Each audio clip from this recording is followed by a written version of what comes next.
Dajiahao, Lili Laoshe pour Xiaomentu, le petit disciple. Nous allons découvrir le deuxième article de ce quatrième magazine de premier niveau. Je t'invite à l'ouvrir pages 10 et 11 pour découvrir ce deuxième volet sur la naissance de l'écriture chinoise. Les ossatures de mammifères ne seront plus passées dans le feu pour craqueler, mais on utilisera un tison, c'est-à-dire une grande tige de métal qui sera préalablement chauffée au feu et que l'on apposera sur les omoplates des mammifères pour obtenir cette fameuse craquelure. Donc un raffinement dans la technique. Et puis après, ils vont décider que pour consulter l'opportunité du bon moment, il y a un meilleur animal pour ça, et cet animal, cela est la tortue. Pour les habitants du fleuve jaune, la tortue est un modèle réduit du cosmos.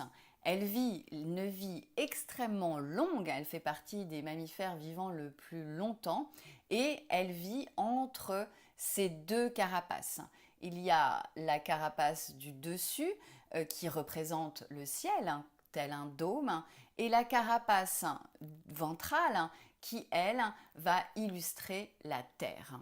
Elle incarne par-dessus tout la vertu fondamentale de l'univers, la durée. La carapace dorsale, le dôme, ne sera pas vraiment utilisée. On lui préférera la carapace ventrale, qui convient mieux aux affaires terrestres, à nos affaires, à nous d'humains. Une fois la divination effectuée, les carapaces de tortue sont précieusement conservées et entreposées. Ainsi, les sages du fleuve jaune vont constituer au fil du temps une véritable bibliothèque de données, qui sera par la suite une grande révolution dans cet art divinatoire. Et bientôt, ce sont des centaines et des centaines de carapaces de tortues qui vont être archivées.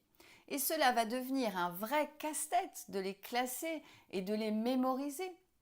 Alors, spontanément, les sages vont prendre l'habitude de graver à côté des fissures visibles sur les carapaces des tortues des petits signes pour les aider à se rappeler et à retrouver les informations.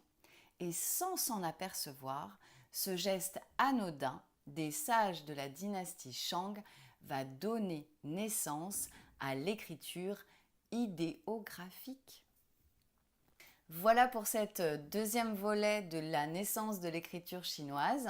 Je t'invite à poser toutes tes questions à ton Laoshe ou à les poser en bas de cette vidéo que tu retrouves sur le site d'e-learning du Petit Disciple, écoledechinoisenfant.com ou sur la chaîne YouTube du Petit Disciple. À très bientôt, Xiaomentu, 再见!